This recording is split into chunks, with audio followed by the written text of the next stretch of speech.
Hey, Donny, when you think about your journey, what does giving your best every day means for you?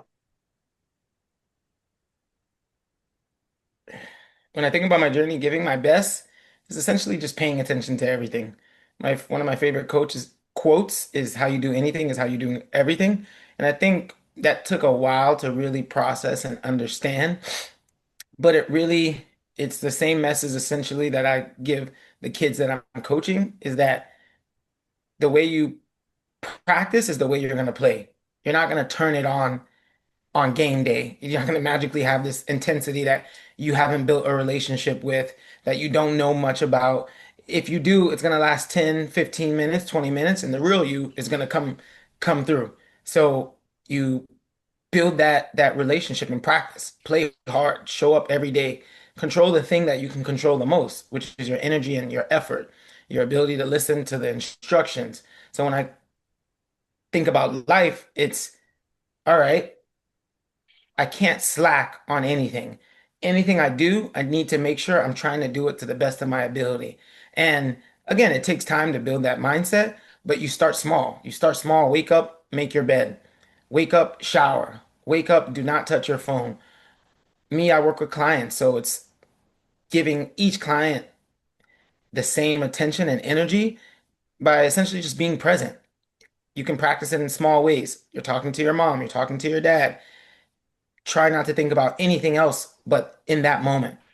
Over time, that becomes your way of life. It doesn't have to be a thought process. You wake up and you just naturally make your bed. You don't have to think, oh, I have to make my bed. You just get what's needs to be done and you do it. And because you practice it small because it's not going to be something like you try to start big at. You can't start big at it. You just dominate small. How you do anything is how you do everything. And that's helped because again, when it's not a thought process, it's just automated, then it becomes fun. You're like, oh, well, I mean, I don't have to think about it. I know I got to work out. I know I got to spend time reading. I know when I when I eat, I got to wash my dishes right away. It's just how I do everything. I don't need to turn something on. It's just my way of being. So Mhm. that would be my answer to that. Okay, interesting. What would you say? Let's say a kid comes to you and say, "Okay, I give my best, but I don't see results. Why I have to give my best?" What would you answer him?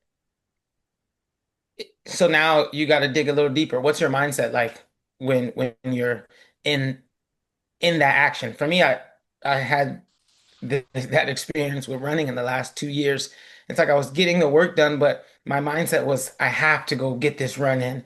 I have to do this. Oh, I'm not looking forward to my hard run or whatever. And that's gonna affect your energy when you get to the track. That's gonna affect your energy when you're on the run. It's like fighting what you're trying to do. You're trying to get better, but if you have the wrong attitude, the wrong mindset, and you're looking at it as I have to do it as opposed to I get to, you're not going to be able to tap into that space where you're gonna see the results and your ability to give it all too. When you look at it as I get to, then you embrace the challenge. Your body and your mind are in sync, so you're gonna get what you're there for. And the one thing I've learned in life is that the result is out of your control. You see that with the top athletes. You can't control, especially in team sports, you can't control 100% if you win. Ronaldo can score 3 goals, and Madrid can still lose. But if you go out and give your all, you stop attaching to the result and you just know, all right, it was out of my control. This person was better today, or just wasn't meant for me to win. And you're able to show up every day and get to it. Kobe says it really well, is that win or lose, you're gonna have to show up tomorrow and do it all over again. So the result doesn't matter. You just kind of embrace the process, embrace the day to day, fall in love with what's in your control, and that releases the pressure and the need for the result. Because at some point, if you keep showing up, the results will show. People will notice. You keep working on your body, you're gonna change. Keep eating properly, you're gonna see the differences. You're gonna feel better. And when you know you're doing the right things, then that's really all that matters. Outside, the things are outside of your control, you're at peace with. Mm. That's powerful. Like in my mind comes the question like in your career, at which point did you started to understand these kind of lessons? I think things became really clear to me when I got the things that I wanted, and I still felt essentially empty inside. And I had to, like, in my mind, backtrack to when I felt the best. And because the job I'm at now, I dreamed of it. I when I got exposed to it, I was like, I want to work there. This is my goal. This is what I'm after. And somewhere through that process, it's like when you get what you want, you may stop doing the things that you did to get there. And that's not life. Until you're 6 feet under, you're always gonna have to go through the process and find some way every day to be excited to do the small little things. So when I thought back to when I was a substitute teacher, those days I was extremely excited every day. I wasn't making a lot of money. It wasn't the job that I wanted to be at forever, but I was excited because it wasn't about where I was at in the moment. It was about where I was going. And I was doing all the small stuff. I was waking up every day before work, hitting the track, getting to the track at 5:15, knocking out my run, then going to the gym immediately after, then going home, showering, eating, and then heading to work, listening to a motivational tape by Eric Thomas, or some music that just amped me up. And now I'm in a great mood. The hardest part of my day is done. I get to the school, I get to interact with the kids, I get to talk to the teachers that I was cool with or whatever. And that was just my day to day. Once I passed out all the work, I immediately got to writing in my journal or working on whatever course that I was taking. And it was just an exciting feeling of progress. And when I made that connection, because I was just like, how is this job, the job that I wanted so much, how do I feel empty? I finally wanted to live on my own, and I got it, and now I feel emptier. The things that I wanted, it was like, oh, lesson learned. These things, external things aren't going to fulfill you. Watching yourself improve on a daily basis, watching yourself keep the promises you make to yourself, watching yourself do hard, challenging things on a daily basis, that's what's going to make you feel alive. That's what's going to make you feel satisfied and proud. So it was good to go through that and understand that at this age, because money's not going to validate you. Uh, Objects, nothing's going to validate you. You have to validate you through your actions and through the way you treat others and how the way you make others feel around you. So that would be my answer to that question. Yeah, that's literally like what I always thinking of. How can I build my self-confidence or my self-belief? And you pointed out like doing the things what I promised to myself, how important these things are. Then I know, okay, I can trust myself. And it starts with like trusting yourself, and then the others comes with trusting you. When you have like, let's say a player comes to you and he's a bit mental weak, right? He has not the discipline. What are your He's five what? non He's what? he's mental weak, right? Oh, Like mentally weak. Okay. mentally weak. And what are your five non-negotiables? In terms of Getting him mentally strong. making him mentally strong, helping him to become mentally strong, well, my Yeah. my non-negotiables. I mean, first I'll start off by trying to get to know the kid. What are his beliefs about himself? What's his relationship like with the coach? How does he spend his time? His history in the game? How does he respond to feedback? How competitive he is? If he's a team player, then once I know these things, I know, like, once you understand where you're at, okay, I know where we need to go. But most times, one, I've also asked the kid, what do you want out of the sport? What are you trying to do? Most kids say pro, but most times when you ask them these questions, their actions don't back that up, which is fine, especially at an early age. Once I know how they spend their time and where I need to go with them, then I would say, all right, well, non-negotiable, you need to be touching the ball every day. You need to be watching, modeling your game after a certain player. You need to be asking the coach, building a relationship with your coach. Hey, coach, I want to be on the field. I want to play. I want to win. I know I may not be on the field right now, but what can I do to work on my game? Then I'll also make sure the kid is not blaming anybody else. And a lot of times that stems from what they're hearing from their parents. Parents are not honest with their kids, and they teach kids to place the blame externally. Ah, it's the coach or this kid or this or that. It's never the kid. And when you do that, you give away the power. If it's everybody, then there's nothing for you to go home and work on. You can't change your situation. A lot of times that's the biggest problem.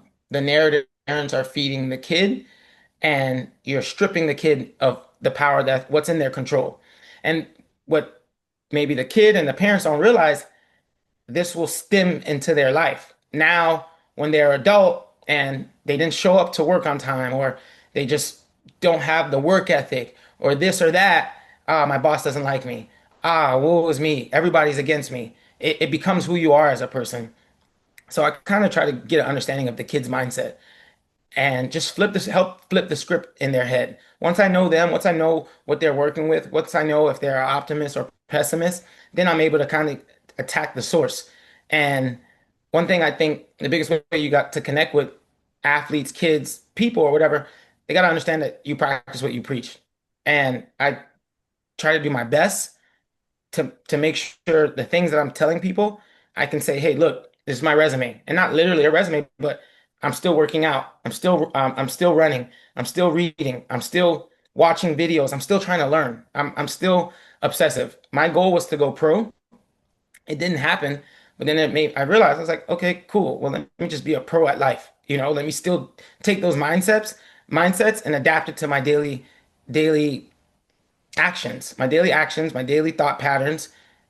Whatever team I'm on, I should be trying to be the best. Whatever team I'm on, I should try to show up the earliest, try to show up, leave the latest. I should be trying to make the people around me better. I should try to help as much as I can, be that positive enforcer that I was when I was playing, or that I wanted to be as an athlete. So that's, I don't know if I answered the question, but those are the Yeah. things that I look at and what I would apply for myself. Mm. Yeah, that's powerful. I was thinking of you, like when you say like I'm also doing the things, how did you react after you had your injury in your career? In 2019, essentially,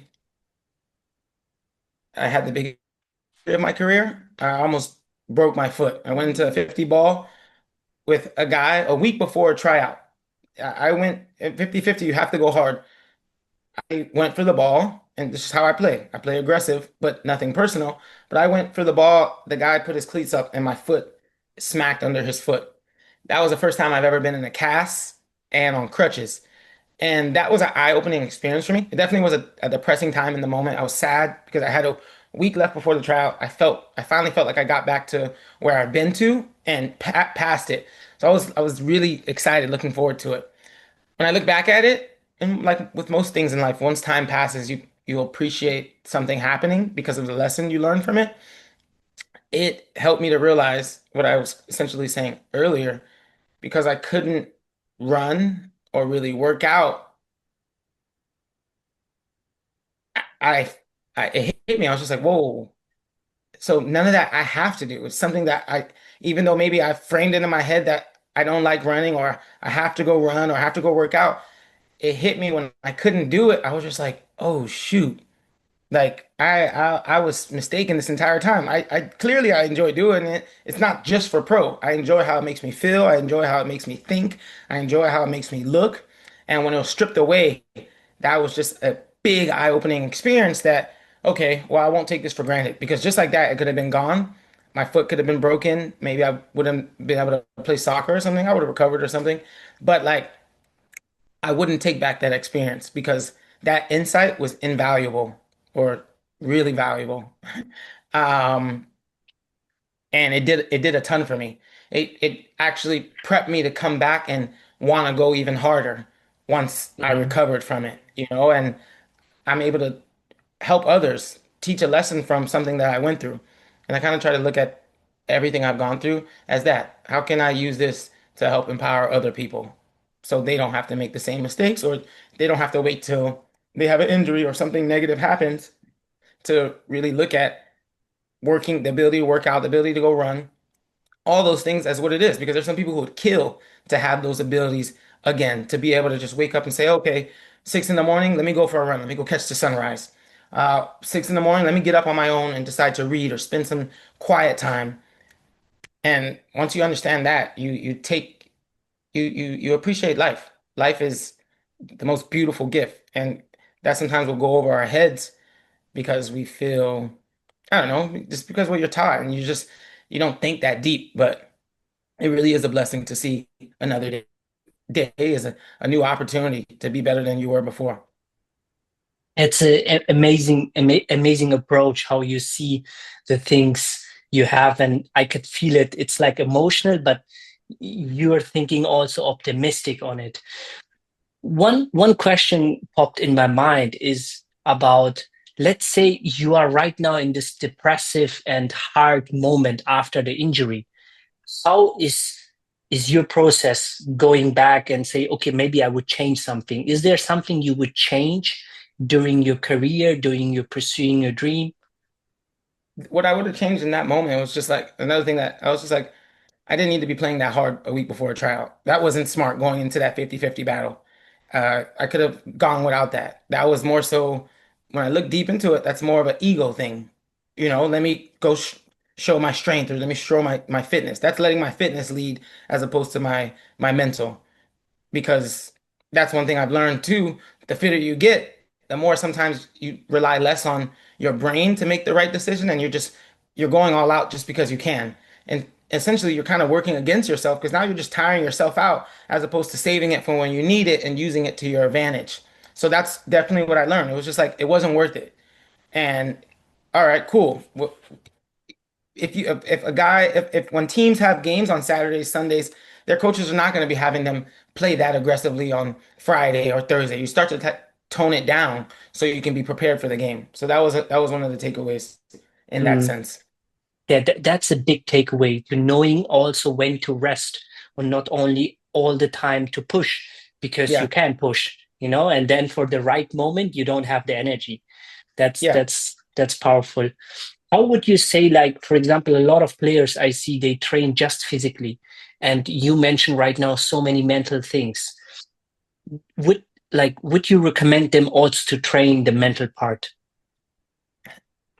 huge, huge, huge, huge. Because you're gonna hit roadblocks. You're gonna hit roadblocks. Uh, Things are not gonna always go your way. You have to be prepared to have the right response. You have to be prepared. You can expect the best, but you have to also understand how to navigate through life. Life is not just Kobe was one of the hardest workers, but he still tore his Achilles. And if he didn't have the mindset that, okay, let me process this. This sucks. This is the worst. He wrote it down. He posted around like 3 a.m. in the morning, a long post on Facebook. He got his feelings out there because you're human. You have feelings and you need to embrace those feelings. But one thing, what I love about writing or just expressing your feelings, once you get it off of you, it's gone. And now you're able to accept what it is. And all right, let's make that plan to get back to it. So mentally, every athlete, one thing for the last 2, 3 months I've been doing is I watch a motivational video every day. And I love how the effect that's happened on me because it's just like you're taking control of your emotions and your thought process. And you're also tapping into your subconscious because every day you're watching something that's telling you, look, you need to be the best. You need to work like the best. You need to outwork everybody. You're not trying to be the best in the world. That's not your goal. You're just trying to be your best. You're trying to exhaust all your efforts, everything that's in your control. And then you listen to the best because it's not the motivational speaker I listen to is Eric Thomas, but I also listen to the top athletes, Cristiano Ronaldo, Kobe Bryant, Tom Brady. I listen to top actors, Matthew McConaughey. I listen to rappers, Jay-Z, Nipsey Hussle, J. Cole, and it's all essentially the same sentiments. I'm going to do everything in my power to be the best that I can be. And usually the best that you can be will be better than most people because most people aren't trying to do that. It's easier to kind of stay complacent. That's why you hear sometimes like it's lonely at the top because it takes a lot to be at the top, but it's also easy to just separate yourself by doing these little things. Again, it's not a magic pill. All these guys' stories, it's all the same concept.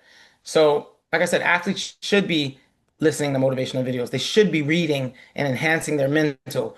Reading will enhance their ability to process the game faster, to think on a higher level, to know how to calm their mind and be in the present moment and to be able to make the right decisions consistently. So those are things that I think some most athletes are leaving a lot on the table.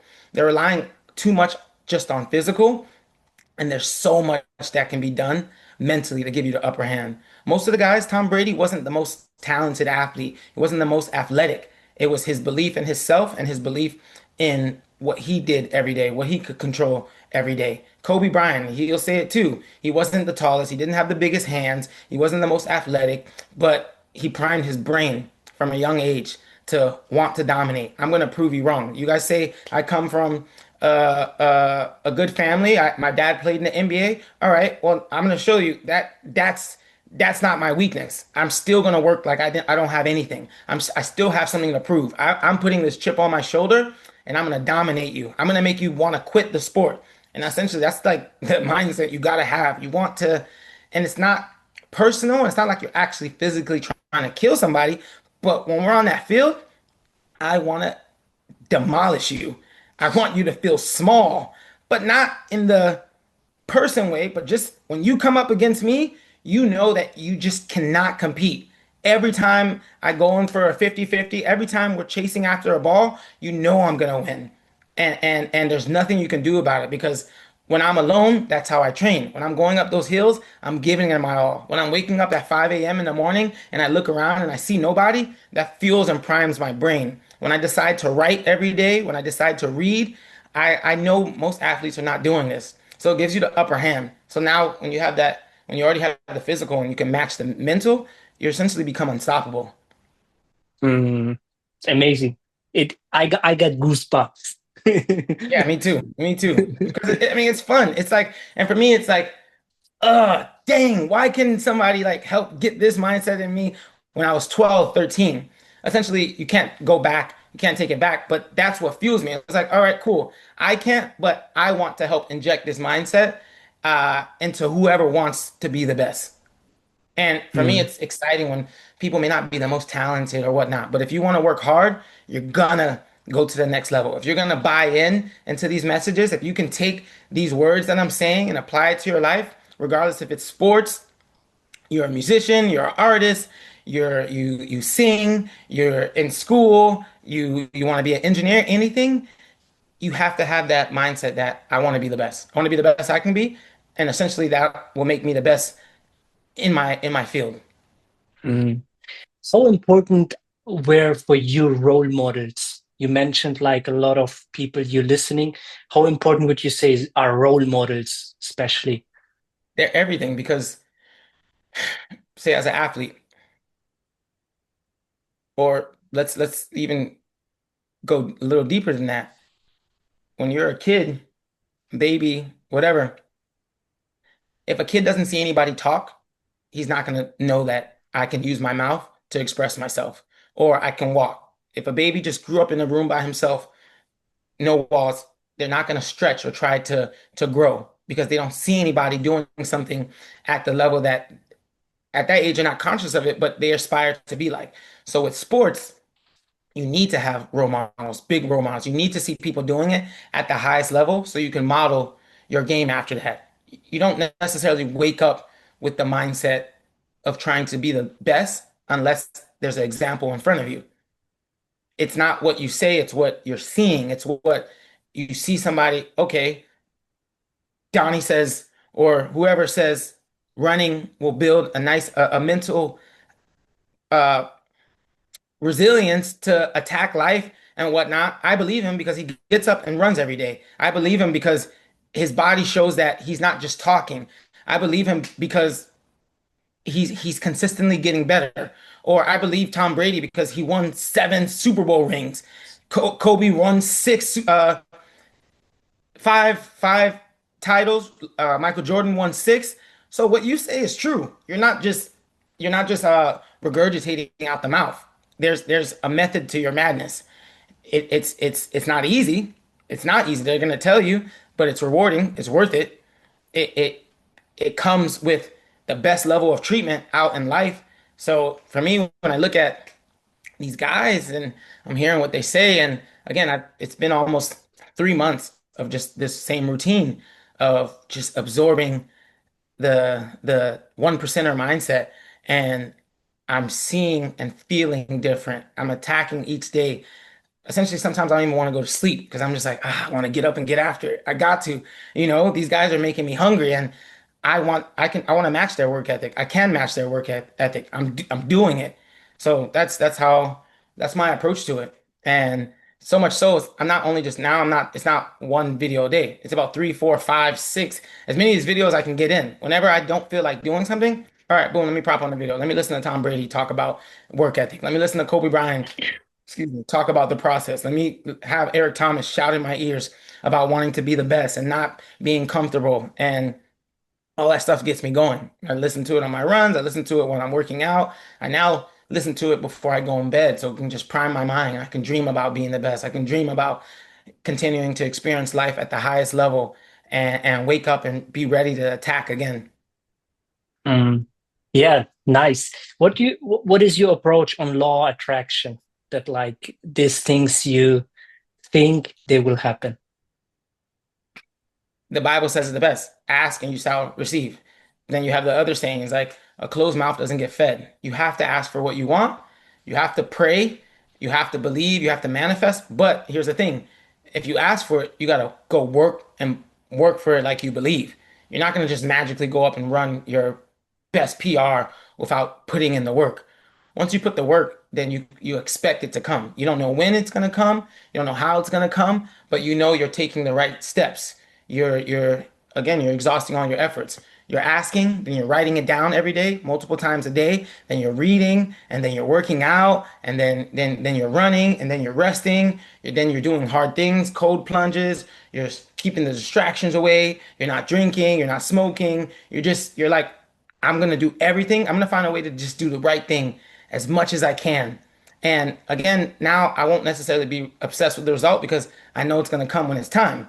And I've learned too, like there's a lot of things that we ask for that you should be glad it doesn't come when you want it because most times you'll lose it. You're not even ready for it because it comes with a lot. It's like just accept that it might not be for you at this moment and understand there's a big reason for that. So take it one day at a time. Do what's within in your control. Treat others the right way. Protect your energy, but also put out a consistent energy and know what you want is coming. There's so many examples of it. Nothing starts big. Walmart didn't start Walmart didn't become Walmart without starting small. Starbucks didn't become Starbucks without starting small. Things don't just you don't turn 21 in 2 days. It takes 21 years to turn 21, so you don't rush the process. You trust it, you take it one day at a time and you learn from it. You grow in it. You become so obsessed with the day to day because it's a long game. Life is a long game. And if you try to think too far out, it can become overwhelming. That's why people tell you take it one day at a time and then step it down even smaller. Take it one moment at a time. Learn to really appreciate, but then also dominate small. If you can't handle $10, if you can't manage $10, why in the world do you think you're going to be able to manage 10,000? So that's Yeah, my outlook on that. yeah, love it. What is next play? Next Play is my mentorship program for athletes and essentially anybody just wanting to take their game, but their life to the next level. A lot of what I just said, getting to know somebody, hearing their way of thinking, and teaching them how to enhance it, making them realize, hey, there's a lot that's in your control. There's a lot you're leaving on the table. The talented, but also the ones who may not be the most talented, kind of get them to understand talent has nothing to do with anything. In South Florida, especially, I grew up playing with a lot of talented kids, and unfortunately, they could have gone so many places. They could have been at the top clubs and teams, but they didn't have the work ethic or the character or the discipline to not only get to a certain level, because you can get it, anybody can make money, anybody can get to the top, but it's what you do when you get there. Are you gonna still stay hungry? Are you still gonna be humble? Because it's average to get to the top and now be cocky and make other people feel small. It's great and it's next level when you can be dominating, but still have the humility to treat others and make others around you feel empowered, like they can reach whatever level you're at. You don't treat anybody different based off of title and whatnot. So next play is helping people develop that mindset and work ethic to apply to their game, their life, and school. It's also to help athletes get to know who they are in their sport once they're done with it, but also learn what the game taught them and how they can start applying that to life because life is a game. You're always going to be on a team. So the same habits and structure that you picked up from your sport, you should be applying it to your daily life. You should be competitive, but in a fun way. You should want to be trying to be the best. You should be in your job or wherever you're at, looking at somebody who's the best and trying to model what they're doing and want to essentially get like them or even try to pass them, but not because anything to do with them, but that's what you were taught as an athlete. You were taught to compete. You were taught to know how to fall down, get back up. You were taught to have a game day. You were taught to have routine structure. You were taught to, well, not necessarily, you're not taught to go home and work on your game, but that's what you should have been doing. You should have been obsessed with growing as an individual. And those are things that should stay with you for the rest of your life. Working out should be a natural part of you because that was what you were doing as an athlete. So next play is kind of opening up athletes' minds, opening up individuals' minds, and making them super aware of everything that's in their control and encourage them to go all in. Don't leave anything on the table. If you're going to do anything, you should be trying to be the best. If not, then make it a hobby. Make it a hobby, make it something you're not, but if you're competing, there's something on the line and you're a human being, life is more fun when you're going all in, when you're giving your all, when you're focused, when you're present, when you know that you did everything that's in your control to win. Amazing. Amazing, Donny. I love how much passion you behind these things and bringing your experience now to next play and helping players. Thank you, Donny, for the wonderful interview.